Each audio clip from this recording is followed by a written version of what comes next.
warahmatullahi wabarakatuh. Alhamdulillah rabbil alamin. Wal aqibatu lil muttaqin wala udwana illa 'alal zalimin.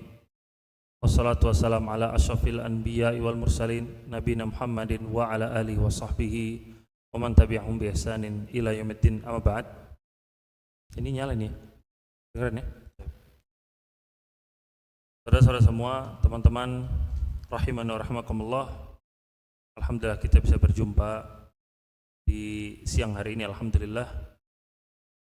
Dan sebelum kita mulai masuk ke topik utama kita, mau memberitahukan dulu tadi Nabi Muhammad itu sudah pasti masuk surga, jadi nggak perlu pakai insya Allah. Jadi ada hal-hal yang memang harus kita pakai insya Allah, hal-hal yang memang belum. Tetapi ada hal-hal yang pasti kata para ulama yang kita tidak perlu menggunakan kata insya Allah. Di antara tadi Nabi Muhammad masuk surga itu sudah pasti. Orang-orang Muslim apakah pasti masuk surga? Pasti masuk surga. Tapi ketika kembali kepada pribadi setiap person, maka di situ kita harapkan dia masuk surga. Tapi orang Muslim secara umum, orang Muslim memang pasti masuk surga. Tapi setiap pribadinya kita harapkan mudah-mudahan bisa masuk dalam surga. Teman-teman semua rahimani wa rahimakumullah, pembahasan hari ini pembahasan juga yang disarankan untuk diangkat sama panitia. Dan ini pembahasan ini memang pembahasan yang menarik khususnya di zaman sekarang karena dari keluhan beberapa orang atas kehidupan yang mereka jalani, yaitu bagaimana dia menjadi generasi sandwich dan dia harus memberikan nafkah kepada diri sendiri, kepada keluarga, dan juga kepada orang tuanya. Yang pertama kita harus pahami bahwasanya rizki yang kita dapatkan itu berasal dari Allah Azza wa Jalla. Rizki yang kita dapatkan dari harta kita, dari kesehatan kita, dari keamanan, dari mobil, dari rumah, dari uang, dari logam mulia yang kita simpan, itu semua hakikatnya berasal dari Allah, yang kemudian Allah berikan kepada kita lewat jalur makhluk-makhluknya. Dan ini adalah yang dilakukan oleh Nabi SAW. Bagaimana ketika Nabi SAW pernah membagikan harta rampasan perang saat itu kepada sebagian kaum muslimin yang mereka baru masuk Islam. Kemudian saking girangnya mereka mendapatkan harta rampasan perang itu, mereka pun memuji-muji Nabi SAW. Bahwasanya Nabi ini orang yang dermawan, Nabi ini orang yang baik dan lain-lain. Senang mereka dapat uang, siapa yang nggak senang? Tetapi kemudian Nabi SAW mengatakan, Innallaha huwal mu'ti wa innama ana qasim. Kata beliau, sesungguhnya Allah itu yang maha pemberi, adapun aku itu hanya membagi-bagikan. Jadi beliau di sini perhatikan, beliau tidak menyandarkan pemberian harta itu kepada diri beliau karena kedermawanan beliau, karena baik hatinya beliau. Padahal harta itu kita lihat beliau dapatkan itu dari hasil peperangan yang beliau lalui. Tapi beliau tetap katakan, Allah yang memberi, aku hanya membagi-bagikan. Ini kita contoh dalam keseharian kita. Memang kadang kita yang kerja, kita yang berangkat, kita yang macet-macetan, kita yang brainstorming, kita yang ini segala macam. Kemudian kita dapatkan hasilnya. Tapi sebagian orang ketika mendapatkan hasil tersebut, dia itu menyandarkan apa yang didapatkan adalah hasil dari kerja kerasnya dia, hasil dari kecerdasannya dia, hasil dari skillnya dia, bakatnya dia, hingga akhirnya dia lupa bahwasanya yang memberikan sebenarnya adalah Allah Azza wa Jalla. Dan dia tidak mengingat bahwasanya banyak juga orang-orang di luar sana yang tidak kalah rajinnya dengan dia, tidak kalah cerdasnya juga dengan dia, tetapi ternyata tidak bisa mendapatkan apa yang dia inginkan. Dari situ kita memahami memang yang memutuskan itu Allah. Enggak kemudian semata-mata karena kecerdasan kita. Ada orang-orang di luar sana yang memang bahkan lebih rajin daripada kita, tapi enggak mendapatkan seperti apa yang kita dapatkan. Anak kenal seorang tukang bakso, dia cerita ke anak. Dia bilang, saya setiap hari Ustaz berangkat ke Kramat Jati, rumahnya di Cibinong. Tiap hari saya berangkat ke Kramat Jati jam 3 pagi Ustaz. Saya beli daging di sana karena memang pasarnya pasar malam. Harganya harga murah. Jam 3 pagi dia berangkat ke Kramat Jati sama istrinya berdua pakai motor Mio. Tiap pagi dia beli daging, dia beli bahan-bahan, kemudian sebelum subuh dia udah sampai pulang ke rumah. Setelah sholat subuh dimasak sama dia, dicincang dan segala macam. Jam 7:30 suaminya muter pakai gerobak, istrinya buka warung. Warungnya warung bakso di rumahnya. Jadi suaminya muter bawa gerobak, warung bakso itu dibuka sama istri. Jadi dua-duanya kerja. Suaminya ini nggak pulang ke rumah kecuali baksonya itu sudah habis. Makanya kita kadang ketemu tukang bakso malam-malam lagi masih muter. Kenapa? Belum habis. Itu pulang harus habis dulu. Dan itu kadang rata-rata habis itu jam 9, setengah 10 malam baru habis gitu dia. Dan sudah habis, dia baru pulang ke rumah, sampai rumah bayangkan jam berapa? Jam 10, setengah 11, kadang jam 11 malam baru sampai rumah. Nanti jam 3 udah harus ke Kramat Jati lagi. Tiap hari harus seperti itu. Kalau kita bilang kerja keras, ini kerja keras luar biasa. Tapi ternyata hasilnya berbeda. Ada orang yang seperti itu, ada yang kemudian kaya raya, ada orang yang seperti itu kemudian hasilnya demikian. Saya juga punya teman tukang jual bakso, orang yang tadi miskin. Terus KKN, antum tahu KKN, kuliah kerja nyata, Ukerta itu, dulu bareng sama Ana waktu itu di Malang. Kita di Malang Selatan, dia belajar. Kita waktu itu di sana, kita dibagi tinggal di beberapa desa. Subhanallah, teman Ana ini orang Lombok, tinggalnya di rumah tukang bakso. Tukang bakso jualnya bakso beranak. Ini jual bakso beranak di situ. 1 bulan atau 2 bulan di sana, tertariklah sama anak tukang bakso, teman anak ini. Sampai akhirnya nikah sama anaknya tukang bakso. Ini di Malang Selatan, bukan kota Malang, bukan jauh. Sudah menikah di situ, dia ajarinlah untuk bikin bakso beranak saat itu. Tinggallah di situ kurang lebih 2 tahun teman anak ini, orang Lombok ini. Sudah 2 tahun di situ belajar bagaimana bikin bakso sama mertuanya. Sudah pulang dia ke kampungnya di Lombok. Pulang ke Lombok, bukalah dia warung bakso. Warung bakso dia buka depan rumahnya. Alhamdulillah, seberang rumahnya dia itu jadi Bandara Internasional Mandalika. Bandara Internasional Lombok itu depan rumahnya persis. Dia jual bakso di situ. Pas dibuka di situ. Orang akhirnya lalu lalang belinya itu di tempat dia, sampai akhirnya maju buka 15 cabang. Sekarang kaya rayanya luar biasa. Ana ngelihat dengan mata kepala Ana sendiri. Ini orang dari posisi di bawah, sekarang Allah kasih sampai setinggi itu. Sekarang kaya raya luar biasa, mobilnya belasan, mobilnya sekarang. Orang kaya raya luar biasa. Antum melihat ini 2 orang tukang bakso dua-duanya. Dua-duanya kerja keras, tapi Allah takdirkan hasilnya berbeda. Menunjukkan hasil itu ada di tangan Allah, bukan di tangan kita. Bukan di tangan kita. Ini yang pertama kali kita harus pahami. Rizki itu berasal dari Allah, bukan berasal dari konsumen, bukan berasal dari pembeli, bukan berasal dari pimpinan, bukan dari bos, bukan dari ayah, bukan dari suami, bukan. Rizki itu berasal dari Allah. Kalau kita sudah pahami ini, kita harus memahami juga poin yang berikutnya. Semua orang, semua makhluk sudah ditetapkan oleh Allah rizkinya masing-masing. Ini kita harus pahami. Allah mengatakan inna kulla syai'in khalaqnahu biqadar.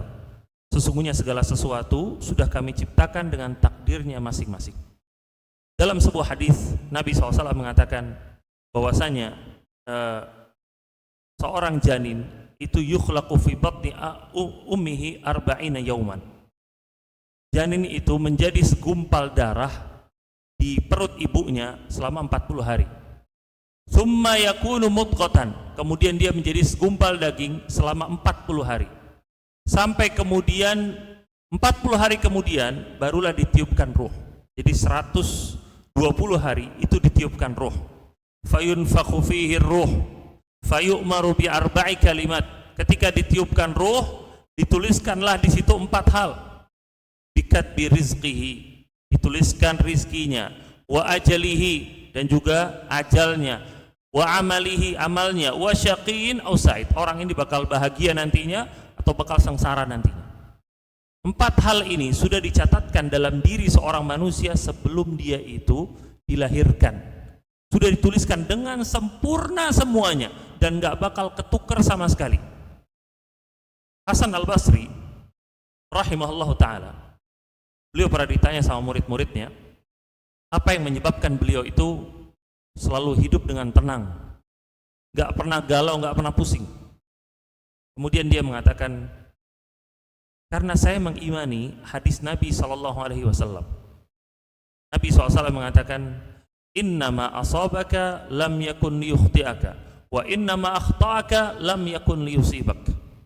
Bahwasanya yang dicatatkan untukmu tidak akan diberikan kepada orang lain, sebagaimana yang dicatatkan bagi orang lain tidak akan diberikan kepadamu. Kalau ini sudah diimani sama seseorang, kehidupan pasti bakal tenang. Gak bakal ada rebut-rebutan, gak bakal ada yang namanya hasad, gak bakal ada namanya bingung sama sekali. Kenapa? Rizki masing-masing sudah dituliskan sama Allah Ta'ala, gak bakal ketukar sama sekali. Makanya Allah Ta'ala mewanti-wanti kepada kita untuk jangan kemudian takut punya anak, apalagi membunuh anak yang sudah dilahirkan gara-gara takut miskin. Allah Ta'ala mengatakan, wala taqtulu auladakum khasyata imlaq nahnu narzuqukum wa iyyahum. Jangan kalian itu membunuh anak-anak kalian gara-gara kalian itu takut miskin. Kami yang memberikan rizki kepada kalian dan kami pula yang akan memberikan rizki kepada mereka. Jangan khawatir. Rasa ketakutan dan kekhawatiran itu disebabkan karena dia merasa apa yang didapatkan itu berasal dari dirinya, bukan berasal dari Allah. Dia merasa uang di rekeningnya itu adalah karena hasil usahanya dia sendiri. Padahal silahkan antum yang sudah menikah, yang sudah punya anak, yang sudah mapan sekarang, coba antum bayangkan bagaimana dulu apa yang ada di pikiran kita sebelum kita menikah. Antum gak bakal percaya kita sudah ada di posisi ini sekarang. Orang dulu itu belum menikah, gara-gara apa? Mikir nanti suaminya, ntar istrinya itu dikasih makan apa, ntar anak-anaknya gimana, ntar kalau sakit gimana, ntar pendidikan gimana, rumah masih ngontrak, mobil belum ada. Kadang ini yang kita pikirkan dulu sebelum kita menikah. Tapi lihat gimana posisi kita sekarang. Allah berikan rezeki kepada kita, kita hidup dengan bahagia, dengan tenang, istri bahagia, anak pun sekolah semua dengan baik, lancar, alhamdulillah semuanya. Alhamdulillah. Kita kadang nggak percaya kenapa kita bisa ada di posisi kita sekarang. Cuma terkadang orang itu selalu ngelihat ke atas, makanya nggak ada syukurnya sama sekali. Dia nggak ngelihat bagaimana posisi dia dulu, kesusahannya dia, kesulitannya dia. Allah berikan kepada dia posisi sekarang, kemudian dia bingung. Ini gimana saya nanti ngasih rezeki ke ini? Nanti bagaimana saya ngasih nafkah ke sini, nafkah ke sini? Allah yang ngasih selama ini. Dan para ulama mengatakan,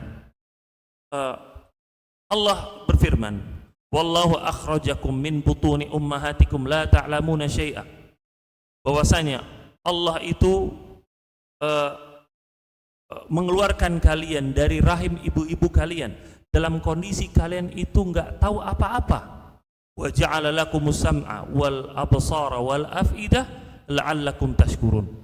Kemudian Allah menciptakan bagi kalian pendengaran, penglihatan dan juga hati agar kalian itu bersyukur. Ayat ini kata para ulama, perhatikan. Allah memberikan kepada kita rizki dari sejak kita itu dilahirkan dalam kondisi kita ini belum bisa berusaha, belum bisa berikhtiar. Anak kecil itu bisa apa? Anak kecil itu bisanya nangis. Tapi kemudian walaupun kita belum bisa apa-apa, bayi itu belum bisa apa-apa, Allah ciptakan rizki didatangkan lewat jalur yang lain, lewat jalur ibunya nyusuin dia. Ketika dia balita, dia pun belum bisa berusaha, belum bisa bekerja. Allah berikan rizki dia lewat jalur bapaknya. Bapaknya bekerja, dikasih nafkah, dikasih rizki bapaknya yang ngasih ke anaknya. Anak ini belum bisa apa-apa. Anaknya sekolah, namanya anak sekolah SD, SMP, SMA, belum bisa nyari rizki, belum bisa nyari uang. Tapi tetap rizki datang ke dia. Tetapi kemudian ketika dia sudah dewasa, sudah lulus kuliah, akalnya sudah sempurna, bingung, saya dapat rizki dari mana? Saya dapat nafkah dari mana? Ini namanya kufur nikmat. Dia belum bisa berusaha aja, Allah kasih. Sekarang sudah kecerdasannya sempurna, malah bingung. Kebalik. Harusnya kalau dia sudah bisa berusaha, dia tambah yakin bahwasanya Allah bakal berikan kepadanya rizki. Kemudian poin yang berikutnya. Rasa kesadaran yang ada dalam diri seseorang untuk mau bertanggung jawab kepada keluarganya, istri, anak-anaknya, dan bertanggung jawab untuk ngurusin orang tuanya, itu adalah perasaan yang benar-benar berharga. Adanya perasaan tersebut dalam hati untuk mau bertanggung jawab, itu perasaan yang benar-benar mahal, luar biasa. Dia tahu dia sebagai seorang laki-laki di antaranya, dia harus memberikan nafkah kepada istri dan anak-anaknya, apapun yang terjadi. Dia harus kerja, dia harus capek demi istri dan anak-anaknya. Dan sebagai seorang anak, dia tahu dia bertanggung jawab untuk ngurusin orang tuanya yang dulu telah ngurusin dia di waktu kecil. Itu luar biasa, kesadaran yang luar biasa. Karena banyaknya orang-orang di luar sana nggak punya kesadaran ini sama sekali. Dia punya uang banyak, yang dikasih ke istri anak-anaknya cuma sedikit, yang penting kalian hidup. Ini terjadi. Bahkan ada seorang istri yang mengeluh, suami saya nggak pernah ngasih saya apa-apa. Gara-gara saya itu bisa jualan di e-commerce, ya udah kamu untuk kamu dan anak-anak dari e-commerce itu aja, sudah. Uang saya, kata dia, uang saya ini buat ibu saya, kata dia. Saya buat orang tua, kata dia. Jadi saya nggak mau ngasih ke istri anak-anak. Seakan-akan ini sebuah bakti, seakan-akan. Karena kata dia uangnya buat orang tua, padahal ini kezoliman. Ini kezoliman. Pernikahan istri dan seorang suami itu ada tanggung jawab seorang suami untuk menjadi qawwam, untuk menjadi seorang pemimpin. Dan untuk menjadi seorang pemimpin, untuk dihargai, dan itu masuk ke tanggung jawab dia adalah untuk memberikan nafkah ke istri dan anak-anaknya, entah apapun yang terjadi. Makanya Allah mengatakan, ar-rijal qawwamuna 'alan nisa bima faddalallahu 'alaihi minar rizq. Bahwasanya rijal, laki-laki itu adalah pemimpin bagi para wanita atas apa yang Allah utamakan mereka, karuniakan mereka dari harta yang mereka berikan kepada wanita tersebut. Itu kepada istrinya maksudnya. Ayat ini menjelaskan adanya kewajiban bagi laki-laki memang untuk memberikan kepada istrinya. Itu tidak adanya kesadaran ini, itu menunjukkan dia itu laki-laki, suami yang tidak bertanggung jawab. Dan kesadaran ini sekali lagi kesadaran yang luar biasa yang harus selalu dijaga. Kemudian seorang laki-laki, seorang perempuan yang memang mereka itu merasa berada di tengah, dia itu terhimpit dari nafkahnya kepada keluarganya dan nafkah kepada orang tuanya. Hendaknya orang yang terhimpit ini untuk merasa kesempatan ini adalah kesempatan yang berharga. Bukan melihat ini semua sebagai sebuah azab, bukan melihat ini sebagai sebuah musibah, tidak. Jangan dia melihat itu. Bahkan dalam sebuah hadis disebutkan, nanti di hari kiamat, orang-orang yang di kehidupan dunianya itu menjalani kehidupannya dengan penuh kelapangan, dia merasa iri dengan orang-orang yang ketika di akhirat itu dulunya di dunia itu hidup dengan kesulitan lalu bersabar. Kenapa? Karena ternyata kedudukan mereka di akhirat itu diangkat sama Allah gara-gara kesabaran mereka dengan kesulitan di dunia. Jadi orang-orang yang hidup lapang itu ketika melihat itu iri. Sampai kata Nabi SAW, orang-orang yang hidup lapang itu iri melihat itu sampai mereka itu berharap dulu ketika di dunia itu badannya dipotong-potong pakai gunting besi. Sampai berharap seperti itu. Supaya apa? Supaya derajatnya diangkat sama Allah di akhirat. Dari sini kita memahami kesulitan di dunia itu bukan kesulitan selama-lamanya kalau disikapi dengan baik. Tapi jika tidak disikapi dengan baik, kesulitan ini bisa kemudian bertambah panjang sampai kemudian ke akhirat. Di surat Al-Baqarah Allah Ta'ala mengatakan, wala nabluwannakum bisyai'in minal khauf wal ju' wa naqsin minal amwali wal anfusi was samarat basyiris sabirin. Kata Allah, sungguh akan kami uji kalian dengan sebagian dari rasa takut, kemudian rasa lapar, kekurangan harta, kemudian pada diri kalian penyakit, kekurangan makanan, buah-buahan, wa basyiris sabirin, dan berikanlah kabar gembira bagi orang-orang yang sabar. Bapak semua, perhatikan poinnya di sini. Allah nggak mengatakan berikan kabar gembira bagi orang-orang yang kena musibah. Allah katakan berikan kabar gembira bagi orang-orang yang sabar. Menunjukkan apa? Sekedar terkena musibah nggak kemudian dapat pahala. Yang dapat pahala yang sabar, yang menyikapi dengan benar baru dia dapat pahala. Kalau nggak sabar, dia kena musibah dan kemudian dia tidak sabar, dia udah sakit dengan musibah dia, tertimpa musibah dia, sudah tambah lagi nggak ada pahalanya juga. Khawatirnya dia hidup susah di dunia, susah juga di akhirat. Walhamdulillah, nggak ada senengnya sama sekali. Jangan sampai ini terjadi. Buat orang-orang yang memang mengimani hari akhir, maka harapkan kebahagiaan nanti di hari akhir. Manfaatkan apa yang kita miliki sekarang. Kalau memang Allah berikan kepada kita kesulitan, maka manfaatkan kesulitan itu, jadikan kesulitan itu menjadi pahala buat kita. Dan kita bukan orang pertama yang terkena musibah, bukan orang pertama yang terhimpit dengan yang namanya kewajiban untuk memberikan nafkah. Dari dulu ada orang-orang yang tertimpa dengan kesulitan seperti itu, tetapi kemudian mereka bersabar. Banyak di antara mereka. Dan bahkan banyak orang-orang yang merasakan musibah yang lebih berat daripada itu, kemudian mereka bersabar. Akhirnya mereka mendapatkan posisi yang tinggi. Pada dalam sebuah hadis, ada seorang wanita yang mengidap epilepsi ya, ayan, suka kumat itu. Datang ke Nabi SAW, kemudian bilang, ya Rasulullah, aku ini terkena epilepsi, kata dia. Kalau aku kambuh epilepsinya, auratku itu tersingkap. Maka doakan kepada Allah untuk supaya penyakitku ini sembuh. Lalu Nabi katakan, sabarti walakil jannah. Kamu sabar atas kondisimu seperti ini dan bagimu surga. Wa illa ad'ulak, atau aku doakan kesembuhan bagimu. Kata wanita ini, sabarti, kalau gitu aku bersabar.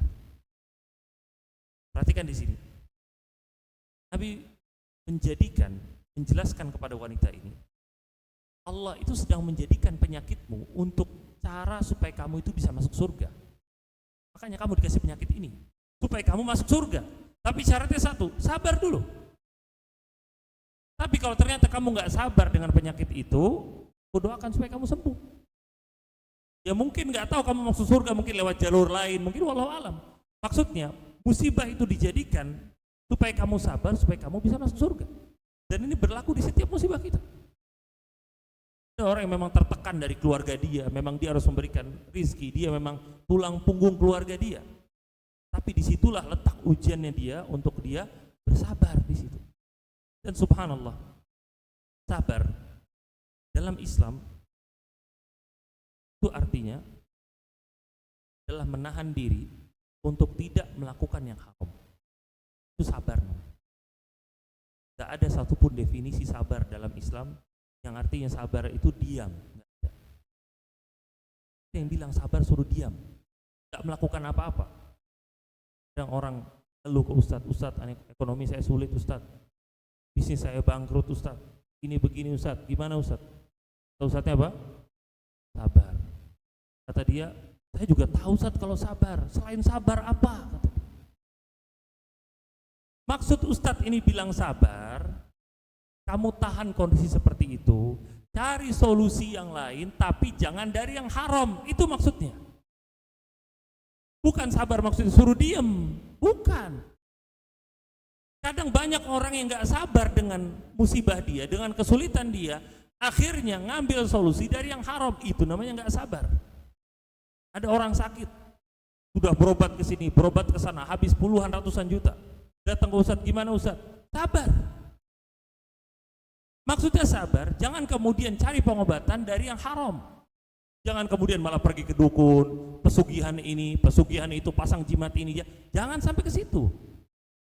Maksud dari sabarnya ridho juga dengan ketentuan Allah. Ini bisa jadi cara Allah untuk masukkan kamu ke dalam surga. Itu arti sabarnya. Luas. Gak ada yang bilang sabar tuh gak melakukan apa-apa. Gak ada. Jadi kalau memang orang dalam kondisi terhimpit seperti ini, ya sabar. Maksudnya apa? Tetap tempuh dari jalur yang hak. Jangan sampai ngambil dari jalur yang haram. Gara-gara alasan saya tulang punggung keluarga, kemudian apa? Nipu di pembukuannya. Atau nipu orang lain, atau ngambil uang orang lain, atau malah terjerumus ke judol akhirnya. Atau enggak ke judol, kok enggak ke pinjol. Dengan alasan apa? Saya tulang punggung keluarga. Sabar orang seperti ini namanya. Dia tadi tukang bakso tadi, hidupnya itu susah, sulit, tapi dia sabar. Walaupun sulit, keluar jam 3 pagi, pulang jam 11 malam, sabar itu namanya. Tetap dari jalur yang halal, nggak mau ngambil dari jalur yang haram sedikit pun.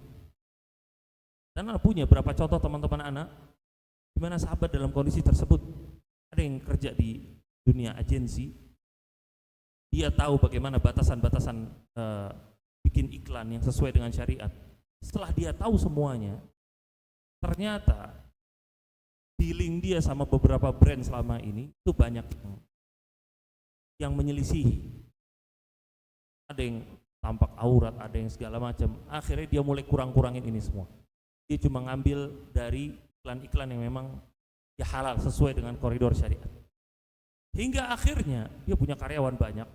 Akhirnya merosotlah pendapatan perusahaan. Turun terus. Sampai susah untuk ngegaji, sampai akhirnya buat THR waktu itu dijualin barang-barang dia dijualin demi buat THR karyawan, mulai susah. Dalam kondisi susah seperti itu, sudah hampir mau bangkrut, datang tawaran untuk iklan dari sebuah bank internasional. BC itu datang ke dia. Karena kebetulan orang HSBC-nya itu temannya dia. Hanya udahlah kamu aja yang ngambil, kesian kamu tuh bisnisnya udah mau bangkrut, udah ambil aja. Sama main 40M ditawarin buat iklan itu, kan bank internasional tahu. Kalau kita ada posisi itu gimana? Ini mau bangkrut ini 40M mau masuk. Ini teman Ana dengan ya dia punya satu perusahaan sama dia, sama-sama owner juga. Goyang. Ini gimana kata dia? 40M masuk beres ini perusahaan sudah. Naik semua buat OPEC berapa tahun aman kata dia, ini aman, nanti kita baru ambil dari yang halal lagi kata dia. Wah, udah goyang itu. Susah luar biasa.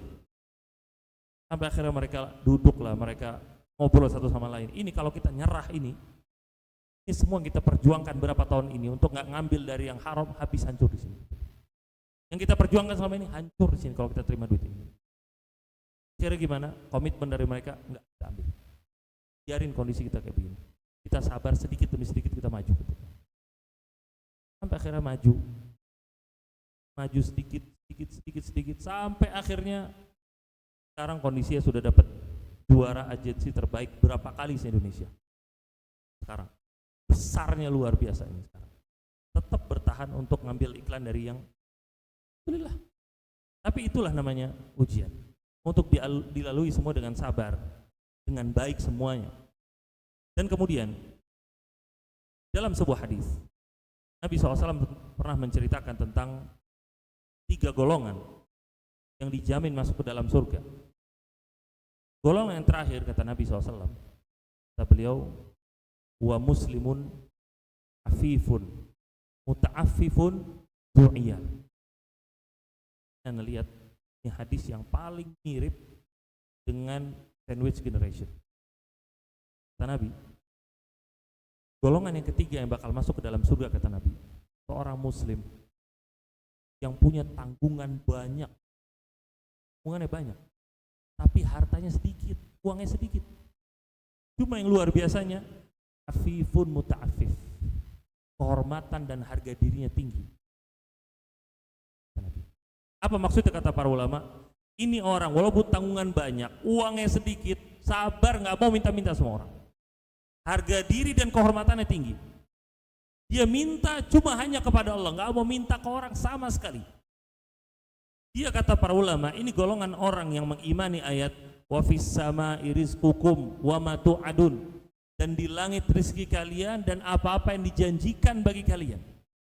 Dia meyakini rezeki ada di langit, bukan ada di kantong-kantong manusia, bukan. Rezeki itu ada di langit. Dan Allah Ta'ala menyebutkan di surat Al-Baqarah, Allah mengatakan lil fuqara'il ladzina uhsiru fi sabilillah la yastati'una darba yahsabuhumul jahilu aghniya'a minat ta'affuf Allah ketika memuji orang-orang fakir ini di surat Al-Baqarah, Allah katakan orang-orang fakir ini yahsabuhumul jahilu aghniya minat ta'affuf. Orang-orang yang enggak kenal mereka mengira mereka tuh orang-orang kaya karena saking tinggi harga dirinya. Yahsabuhumul jahilu aghniya minat ta'affuf ta'rifuhum bisimahum la yas'aluna an-nasa ilhafa. Kamu lihat tanda-tanda mereka, mereka enggak mau ngemis-ngemis ke orang. Ini orang fakir yang dipuji-puji sama Allah. Dipuji-puji sama Allah. Dia tanggungan banyak, duitnya nggak banyak, nggak cukup. Tapi apa? Harga diri tinggi, nggak mau minta-minta ke orang. Bukan sombong, bukan. Tapi dia nggak mau minta sama manusia, minta sama Allah. Dia ngeluh-ngeluh sama Allah. Dan ini poin yang harus kita perhatikan. Kadang kita lebih sering ngeluh ke manusia daripada ngeluh ke Allah. Wajar nggak dikasih sama Allah, nggak pernah minta sama Allah. Gak pernah berdoa sama sekali. Tapi coba angkat tangan. Allah sudah menjanjikan. Allah mengatakan amman yujibul muttarra idza da'ah. Siapa yang selama ini menjawab doanya orang-orang yang dalam kondisi darurat? Siapa selama ini? Ibrahim alaihissalam dilemparkan dalam api, api jadi dingin. Kurang apa lagi? Musa alaihissalam dikejar-kejar sama Firaun, doa sama Allah, Allah nggak bakal menelantarkan kita. Suruh pukul sama Allah, lautnya kebelah. Gak ada yang mustahil. Asalkan apa? Orang mau doa dan orang harus yakin dalam doanya, minta sama Allah. Dan kemudian hendaknya kita itu berusaha dengan maksimal untuk membantu orang-orang di sekitar kita. Dan utamakan dari orang-orang yang memang terdekat terlebih dahulu. Ketika kita seorang suami, maka utamakan kepada istri dan anak-anak. Dan kalau dia dapati orang tuanya adalah orang tua yang kesulitan hidupnya, maka kemudian dia bantu juga orang tuanya, dan itu adalah sebuah kewajiban bagi diri dia seorang anak. Bagi diri dia seorang anak. Di Al-Qur'an Allah mengatakan, yas'alunaka madza yunfiqun. Mereka bertanya kepadamu, kepada siapa kita itu berinfak? Kemudian Allah katakan, qul ma anfaqtum min khairin falil walidaini wal aqrabina wal yatama wal masakin wa ibnis sabil. Katakanlah kepada mereka wahai Muhammad, bahwasanya infakkanlah yang baik dari kalian kepada kedua orang tua kalian, kepada karib kerabat kalian, kepada anak-anak yatim, kepada orang-orang miskin, dan juga kepada ibnu sabil. Dan Allah tiap menyebutkan hal ini, urutan ini, itu nggak pernah salah-salah. Lo nggak salah-salah ngasih urutan ini. Ayat yang lain urutannya selalu sama. Di ayat yang lain Allah katakan, u'budullaha wa la tusyriku bihi syai'a. Sembahlah Allah, jangan sekutukan dengan sesuatu apapun. Wa bil walidaini ihsana, dan berbuat baiklah kepada kedua orang tua. Wa bidzil qurba wal yatama wal masakin, berbuat baik juga kepada karib kerabatmu, kepada anak yatim, kepada orang-orang miskin. Lihat, urutannya sama. Di ayat yang lain lagi sama seperti wa qad rabbuka alla ta'budu illa iyyahu wa bil walidaini, sama ayatnya. Lalu urutannya seperti itu. Orang tua, karib kerabat, anak yatim, orang miskin, itu urutannya selama ini. Kalau memang kita dapati mereka itu kekurangan, yang pertama didahulukan orang tua dulu. Orang tua dulu didahulukan. Yang lain urusan nanti. Bahkan makanya di dalam Islam, uang zakat tidak boleh diberikan kepada orang tua. Boleh. Kenapa? Karena orang tua itu sudah masuk kepada tanggungan anak itu. Gak perlu pakai uang zakat. Memang harus dibantu. Kalau ternyata orang tuanya kesulitan, kalau dia mau mengeluarkan zakat, berarti ini anaknya nggak tahu cara ngitung zakat. Walaupun nggak ada uang zakatnya, karena uangnya dipakai buat bantu orang tua, nggak ada masalah. Uang zakat itu uang berlebih, berputar 1 tahun, baru kita keluarkan, berlebih. Berlebih dari apa? Dari kewajiban kita. Itu uang zakat artinya. Makanya nggak semua orang itu diharuskan mengeluarkan uang zakat. Zakat malnya enggak. Zakat itu uang berlebih. Berapa hitungannya? 85 gram. Sekarang 85 gram itu berapa kurang lebih? Sekarang emas 1 gram berapa? 2 jutaan. Ya kaliin aja lah pokoknya. 150, mungkin 160 juta, ya mungkin sekitar segitulah. Itu nisab namanya, itu standar minimal penghitungan zakat. Uang kita, simpanan kita setelah yang wajib keluar, istri, anak-anak, kalau orang tua kesulitan, ya orang tua, ya SPP, ya apa, keluar semua, duit kita masih di atas 150 juta, katakan 150 ya, masih di atas 150 juta, berarti itu awal penghitungan zakat kita, 150. Apakah langsung dikeluarkan? Belum. Setelah dilihat standar minimalnya itu nisab, lihat yang kedua namanya haul. Itu uang itu harus muter dulu setahun.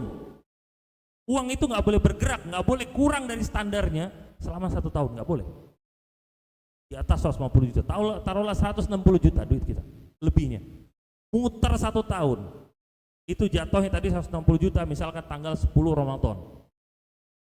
Muterlah itu, 160 muter sampai 10 Ramadan tahun depan. Tetap stuck duitnya segitu, tetap di atas 150 gram, di atas 150 juta, barulah dikeluarkan 2,5%. 160 juta dikeluarkan 2,5-nya, itu zakat. Tapi kata para ulama, kalau ternyata di tengah jalan nunggu setahun ini, duitnya kepake, tapi sudah nggak dihitungan lagi, dan nggak dosa. Tadi Ramadan kan 10 Ramadan, ternyata di bulan Rajabnya kepake buat apa? Buat umroh misalkan, pengen ngumrohin orang tua udah lama nggak umroh, diumrohin, kepake duitnya.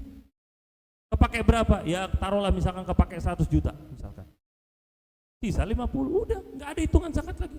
Ntar kalau duitnya udah sampai 150 lagi, hitung lagi dari awal, setahun lagi, terus seperti itu. Jadi zakat itu sekali lagi harta sisa dari kewajiban kita, itu zakat. Zakat tuh nggak pernah nyusahin, pernah.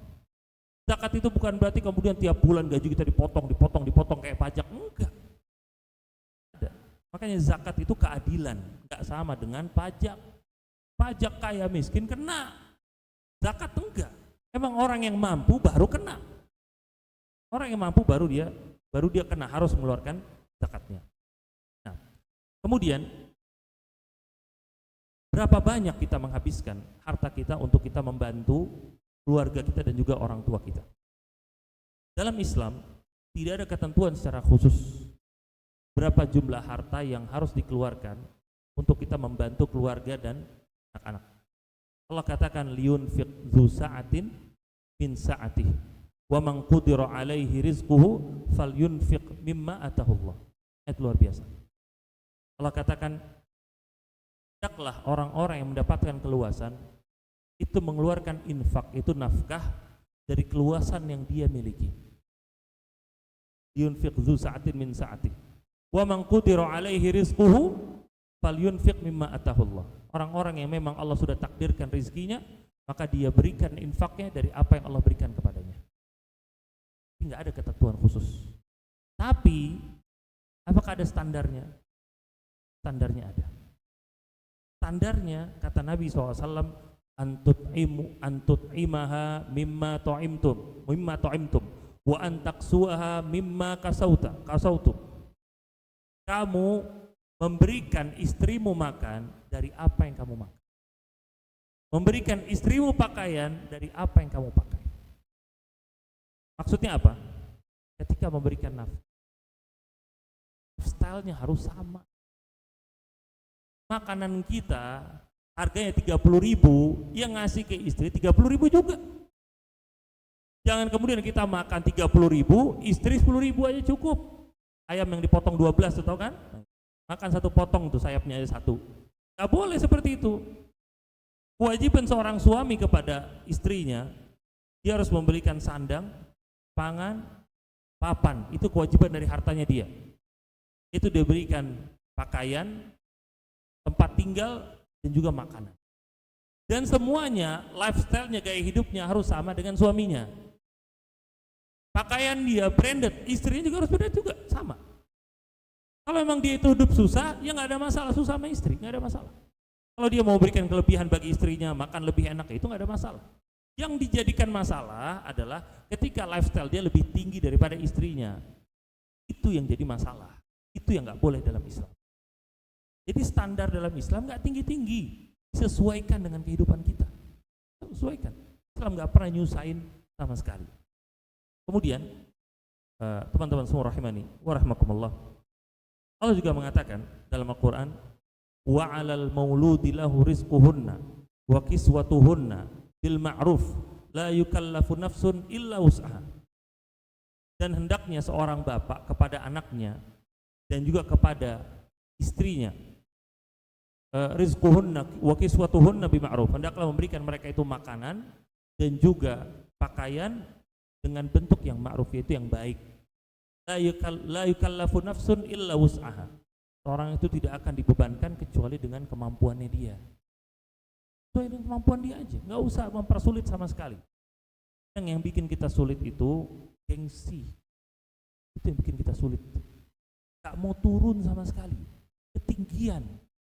Itu kadang yang bikin kita sulit. Uang itu ada kadang, cuma gengsinya itu ketinggian. Itu kan gengsi tinggi tapi nggak disupport sama dompet. Nah itulah, kalau dompetnya cocok ya ahlan wa sahlan, terserah. Dompetnya nggak cocok, gengsi ketinggian, akhirnya hidup susah. Akhirnya apa? Sandwich generation. Gengsinya ketinggian, itu namanya. Dan hendaknya orang itu tadi menjadi seorang anak, dia juga harus bertanggung jawab kepada orang tuanya yang kesulitan. Dan kewajiban bagi seorang anak memang untuk membantu orang tuanya, berbakti kepada orang tuanya semaksimal mungkin yang dia bisa dan dari apa yang dibutuhkan sama orang tua. Dan para ulama mengatakan kewajiban harta diberikan kepada orang tua adalah ketika orang tua itu kesulitan dalam ekonomi. Itu kata-kata kewajiban. Kalau orang tua memang sulit dalam ekonominya, wajib untuk dibantu. Tapi kalau tidak sulit dalam ekonominya, sunnah untuk dibantu. Sunnah, harusan. Jangan kemudian apa? Mengorbankan keluarga sendiri hidup susah untuk demi apa? Ngirim ke orang tua yang memang hidupnya sudah bagus orang tuanya. Itu nggak ada kewajiban sama sekali. Tapi kalau memang dalam hidup yang kesulitan orang tuanya, wajib untuk dibantu.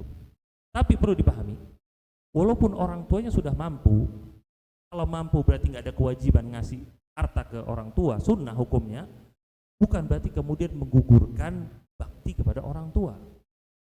Dia tetap memberikan bakti kepada orang tua lewat cara yang lain. Untuk orang tuanya kebutuhannya itu dipenuhi. Kadang dia punya uang, tapi orang tua nggak mau jalan. Orang sudah tua, uangnya ada. Orang tuanya mau beli ini, mau beli itu, mau makan ini, mau makan itu, duitnya ada, tapi namanya orang tua. Disitulah peran dari anak untuk dia ngebantu. Memberikan bukan cuma harta, tetapi memberikan waktu, memberikan tenaga. Terkadang orang tua bukan menginginkan harta dari anak, tapi mengharapkan kehadiran anak. Itu yang diinginkan sama orang tua. Orang tua nggak ada yang namanya ngemis-ngemis ke anaknya, tolong kasih saya uang, apalagi mau memiskinkan anak sendiri, nggak ada. Orang tua yang memang sayang sama anaknya di mana-mana, dan ini secara umum, dia cuma pengen kebersamaan. Pengen kebersamaan aja. Cuma kadang anaknya yang merasa itu sebagai beban. Coba bayangkan kalau kita punya anak, kita pengen anak kita ini sudah besar gimana? Apakah kita pengen anak kita ini ntar menelantarkan kita gitu aja? Kita pengen anak kita itu tetap ingat sama kita, walaupun dia ntar sudah besar, walaupun dia sudah punya keluarga sendiri nantinya. Itu juga yang diharapkan sama orang tua kita, sama. Makanya para ulama, dan ini faedah aja, kata para ulama, salah satu bentuk parenting yang bagus kepada anak-anak adalah dengan memberikan contoh bagaimana kita berlaku kepada orang tua kita. Itu parenting yang sangat-sangat bagus. Ketika kita menampakkan kepada anak kita, kita itu berbakti sama orang tua kita, sama kakeknya mereka, sering berkunjung ke orang tua kita, sering ngebantu, berlemah lembut ke mereka. Nanti anak kita pun bakal begitu ke kita, sama. Dan ini kata para ulama juga kembali kepada kaidah al-jaza min jinsil amal. Balasan yang kita dapatkan itu sesuai dengan apa yang selama ini kita lakukan.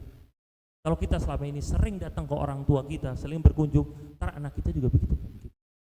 Kita sering ngebantu, sering perhatian sama orang tua kita, nanti anak kita pun dibuat sama Allah seperti itu. Kita perhatian, apalagi mereka dalam kondisi kesulitan, kita berusaha membantu ekonomi mereka, ntar anak kita pun seperti itu. Nah, bukan cuma orang tua kita yang karena sudah tua, sudah nggak bisa cari nafkah sendiri, kita pun nanti juga bakal seperti itu. Kita akan tua nanti pada masanya. Kita akan tua pada masanya. Disitulah kita mengharapkan supaya Allah juga tetap memberikan rezeki kepada kita semua. Saya cukup sampai di sini. Semoga bermanfaat bagi kita semua. Barakallahu. Alhamdulillah. Terima kasih Pak Ustadz. Ini mungkin tadi ada beberapa pertanyaan dan beberapa yang sudah dijawab juga dan Pak Ustadz gitu ya. Jadi kami coba kurasi. Ini pertanyaannya juga memang menarik. Ini terkait dengan pewaris dan perintis juga gitu ya sebagai di keluarga. Yang pertama mungkin ini persiapan dia. Bagaimana Pak Ustadz menyiapkan harta waris bagi anak atau pasangan keturunan kita yang sesuai syariat, supaya tadi tidak memberatkan anak gitu ya. Mungkin itu dulu Pak Ustadz mungkin. Nah, bagaimana kita mempersiapkan untuk anak kita harta? Yang pertama, ada sebuah keutamaan dalam Islam untuk orang tua itu meninggalkan anak-anaknya dalam kondisi berkecukupan. Itu disunahkan, dianjurkan dalam Islam, bahkan dilarang dalam Islam untuk meninggalkan keluarga dalam kondisi nggak punya apa-apa, nggak boleh. Allah mengatakan di surat An-Nisa, wal yakhshal ladzina la taraku min khalfihim dzurriyyatan dhi'afan. Hendaklah takut orang-orang yang meninggalkan keturunannya dalam kondisi lemah. Itu dalam kondisi du'afa, nggak boleh. Takut kepada Allah, nggak boleh. Harus berusaha meninggalkan keluarganya, istrinya, anak-anaknya dalam kondisi berkecukupan. Dan ini juga yang kemudian disabdakan oleh Nabi SAW ketika Nabi SAW menjenguk sahabat beliau Sa'ad ibn Abi Waqqas. Dan Sa'ad saat itu dalam kondisi sakit parah. Dan Sa'ad itu mengira dia bakal mati, ntar lagi sudah bakal wafat, sudah sakitnya parah. Saat ini bilang, wahai Rasulullah, saya cuma punya satu orang anak perempuan. Harta saya banyak, emang orang kaya nih Sa'ad. Saya mau menginfakkan seluruh harta saya ke istri. Bagus nggak niatannya kayak begini? Bagus kan? Apa kata Nabi? La, jangan. Kemudian kata Sa'ad, Fanisfuhu, kalau begitu setengah harta saya. Kata Nabi, la, jangan. Sa'ad bilang lagi, Fathuluthahu, kalau begitu sepertiganya. Lalu kata Nabi, as-sulus was-sulusu katsir. Dia sepertiga, tapi sepertiga itu masih kebanyakan. Lalu Nabi SAW mengatakan bahwasanya lebih baik orang tua untuk meninggalkan anak-anaknya dalam kondisi la yatakaffafunan nas, tidak minta-minta ke orang. Boleh. Kalau dia ngasihin semua hartanya, nanti anak-anaknya miskin nanti. Minta-minta ke orang-orang, nggak boleh kata Nabi. Meninggalkan anak-anak dalam kondisi minta-minta ke orang lain, nggak boleh kata Nabi seperti itu. Jadi di sini Nabi mau memberikan pengajaran kepada kita, bagaimana kita itu harus belajar mengelola uang. Ada uang untuk disedekahkan, ada uang untuk nafkah, ada uang untuk warisan, ada uang untuk tabungan. Harus belajar ini mengelola uang semuanya. Satu-satunya yang sedekah diizinkan sama Nabi dengan seluruh hartanya cuma Abu Bakar. Dibiarin sama Nabi, yang lain dilarang sama Nabi, nggak boleh. Kenapa? Nggak semua orang keimanannya kayak Abu Bakar, dan nggak semua orang punya keluarga kayak keluarganya Abu Bakar. Nggak semua orang. Mungkin kamu siap, keluargamu nanti belum siap. Makanya ketika Abu Bakar menginfakkan seluruh hartanya di jalan Allah saat itu, apa pertanyaan pertama Nabi? Apa yang kamu tinggalkan bagi istri dan anak-anakmu? Apa kata Abu Bakar? Aku tinggalkan bagi mereka Allah dan Rasulnya. Istri dan anak Abu Bakar udah siap. Ini kaya raya di Mekah nih, ditinggalin demi hijrah sama Nabi SAW. Ditinggalin, emang udah siap mental. Cuma yang jadi masalah, kadang cuma bapaknya yang siap, keluarganya nggak siap. Jangan disamain. Itu makanya Nabi ngelarang Sa'ad, nggak boleh kata Nabi, nggak boleh. Jadi dari sini kita pahami, kita harus belajar juga bagaimana mengelola keuangan dan supaya nanti sebagiannya itu nanti bisa jadi warisan buat mereka, entah dalam bentuk uang, entah dalam bentuk aset dan sebagainya. Dan juga perlu diingat yang Nabi SAW wanti-wanti selama ini di antara bentuk kesyirikan kepada Allah adalah ketika seorang itu mengatakan hadza mali warithuhu min kabirin an kabirin, atau warithuhu an abai. Ini adalah hartaku, aku dapatkan ini warisan dari bapak-bapakku. Itu ketika dia mengatakan ini sebagai bentuk kesombongan, dan juga sebagai bentuk kufur nikmat dengan apa yang Allah berikan. Dia meyakini hartanya itu dari warisan, bukan dari Allah. Nggak boleh. Karena bentuk tauhid kepada Allah bukan cuma dari hati, tapi juga harus dari lisan. Dia mengatakan ini dari Allah. Nabi juga makanya memperingatkan, kalau orang itu dihindarkan dari sebuah keburukan, jangan kemudian dia itu menyamakan penolongnya dengan Allah. Dia contohnya dia sama Allah, semoga semuanya dijaga. Ada orang bawa motor misalkan atau bawa mobil tabrakan dalam kondisi luka parah, kemudian dibawa ke rumah sakit, di IGD kondisi darah banyak yang keluar, kemudian dokter langsung turun, langsung ditransfusi darah, langsung sampai kemudian kondisinya normal stabil. Tidak boleh kemudian dia mengatakan laulat tabib lamitu atau laulallah wat tabib lamitu. Nggak boleh dia mengatakan kalau bukan karena Allah dan dokter ini saya udah mati. Boleh kata Nabi ngomong seperti itu. Apalagi dia ngomong kalau bukan karena dokter ini saya udah mati, tambah parah lagi, nggak boleh. Tapi kata Nabi, hendaknya itu mengatakan laulallah tsumma fulan. Itu dia mengatakan kalau bukan karena Allah, kemudian dokter ini saya bisa mati. Nah, perkataan kemudian berarti menunjukkan itu ada di wahnya.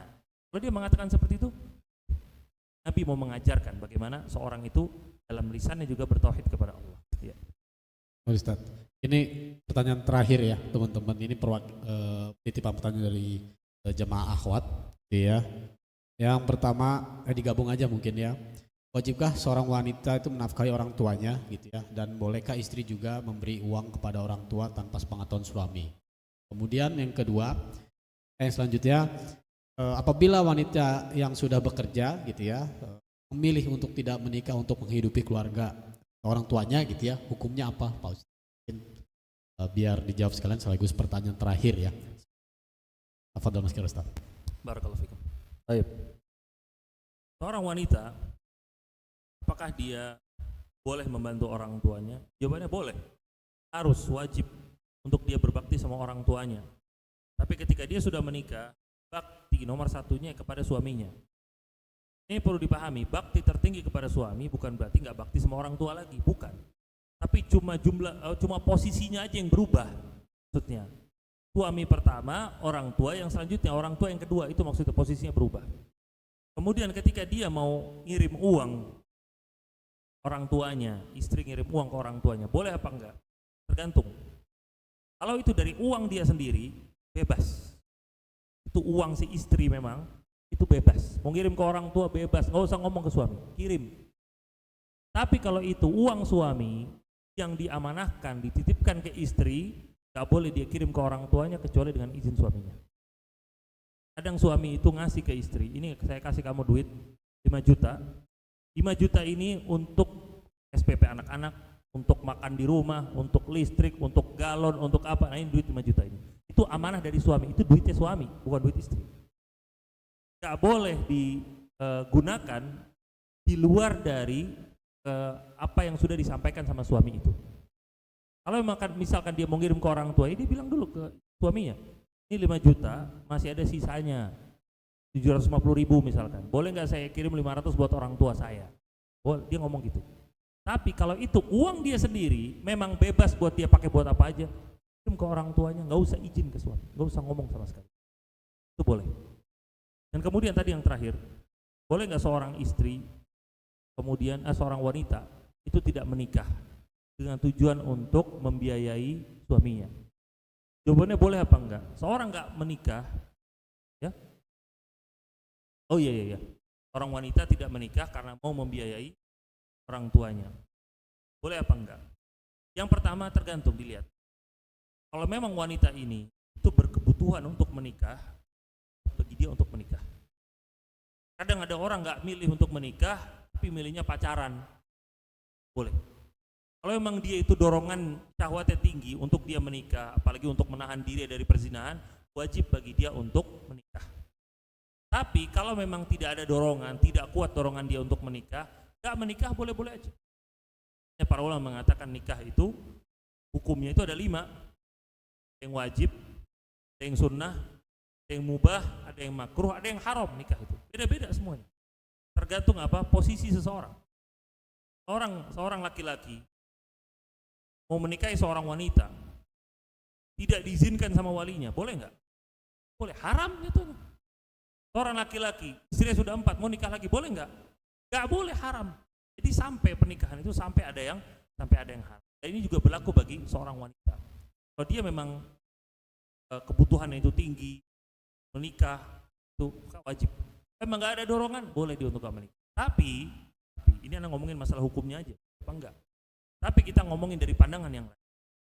Kalau misalkan dia itu emang tujuannya mau membantu orang tua, itu juga bisa dilakukan ketika dia itu sudah bisa dilakukan. Dan kalau misalkan dia mau menikah, tapi dia mau ngebantu orang tua juga, dia bisa menjadikan itu sebagai syarat. Saya mau menikah dengan kamu, tapi syarat tetap izinkan saya untuk kerja. Karena saya mau ngebantu orang tua saya. Jadi syarat dalam pernikahan seperti itu, nggak ada masalah. Dan kalau misalkan di kemudian harinya ternyata nggak diizinkan, di situ diperbolehkan sama para ulama untuk wanita ini mengajukan khulu. Bisa, boleh. Kenapa? Karena sudah disyaratkan di awal. Saya harus ngebantu orang tua saya. Saya ini anak satu-satunya. Kadang ada yang seperti itu. Saya harus kerja. Atau saya nggak kerja, tapi kamu ngebantu ke orang tua saya. Dengan 1 bulan misalkan harus ngirim 500, 1 juta, ya terserah, disepakati. Kalau kamu udah nggak bisa ngirim lagi, ya diperbolehkan, terserah, ntar dicari jalan tengahnya seperti apa. Jadi jangan sampai kemudian kita mau ngebantu orang lain, tetapi kemudian malah menyulitkan diri kita sendiri. Jangan. Dalam Islam nggak ada kaidah untuk menjadi lilin, menerangi orang, membakar diri sendiri. Boleh seperti itu. Kita tahu gimana seorang ketika seorang itu tidak menikah, kesulitannya itu entah di mana-mana. Dorongan seorang itu secara fitrah adalah untuk menikah dorongannya. Ketika tidak menikah, hidupnya susah nanti. Sekarang dia happy punya teman-teman. Ntar teman-teman ini nikah juga semua. Ketika teman-teman yang sudah nikah, ngelupain dia nanti. Dia mau teman sama siapa entah. Nah kemudian ketika dia sudah tua, orang tua yang sudah meninggal, mau sama siapa dia? Sama siapa? Mungkin kalau orang tuanya meninggal umur dia masih 20-an. Kalau orang tua yang meninggal umur dia sudah 40-an, 50-an, mau nikah sama siapa? Akhirnya hidup sebatang kara sendirian nanti akhirnya. Itulah makanya ketika sebuah kebaikan, ketika kebaikan yang banyak semuanya bisa diambil jalan tengahnya, ambil itu semua. Tidak bisa, bukan berarti nggak bisa diambil jalan tengah, bisa diambil jalan tengah. Dengan dia menikah, tetap membantu orang tua juga, bisa dua-duanya. Jangan kemudian dia membatasi ini, menyulitkan diri dia sendiri. Ya. Terima kasih Pak Ustadz. Alhamdulillah, mungkin tadi pertanyaan terakhir ya, karena juga waktu juga yang memisahkan kita.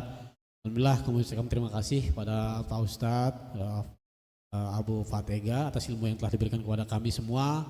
Semoga ini dapat meningkatkan keimanan dan ketakwaan kita pada Allah Subhanahu wa taala dan kita semua dapat mengamalkannya dalam kehidupan sehari-hari gitu ya.